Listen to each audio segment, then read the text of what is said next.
Oke guys, hari ini kita akan bantu Abang Macur prank yang orang-orang yang ada di sekitar daerah sini lah guys. Pokoknya guys, akan kita prank semua orang ini guys. Ikuti kami terus guys di video ini. Tetap di YouTube ABNK Macur. Oke.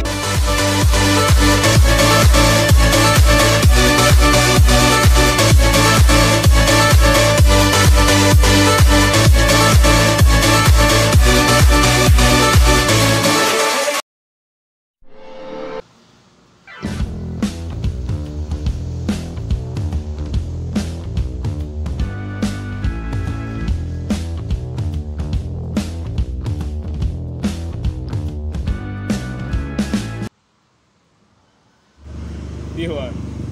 Okey awak. Awak. Ini dong ni le. Ni jangan le. Mana boleh? Apa dah le kan?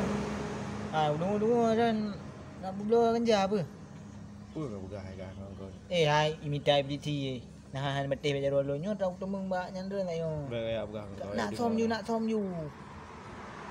Ayo ah. Ni jangan le. Oh ni jangan le. Ya awak that tu ha. Alah, hai long. Alah.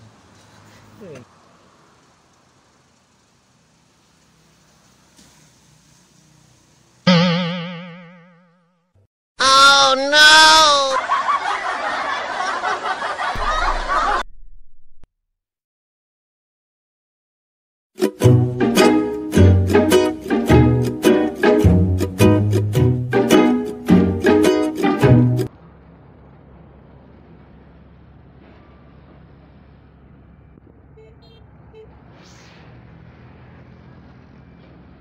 Alah. Berdalah lu. Makan lagi yo ile tadi. Alah. Oh no.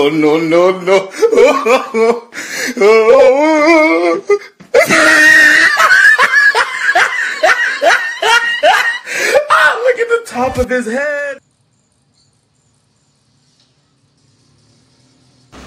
Bang. Lebih rati Honda bang krak. Nanti Honda. Nyo. Gapo ga bang ay? Kakak kalang ada ubi ya. Gua kalau gerti Honda. Nawa bang kaya di Honda. Abu na ada ubi. Anak berblur rati Honda. Buci bergaya apa ile umpa batran rati Honda. Buci nemukan main dalam depan kedai tok dengan kedai.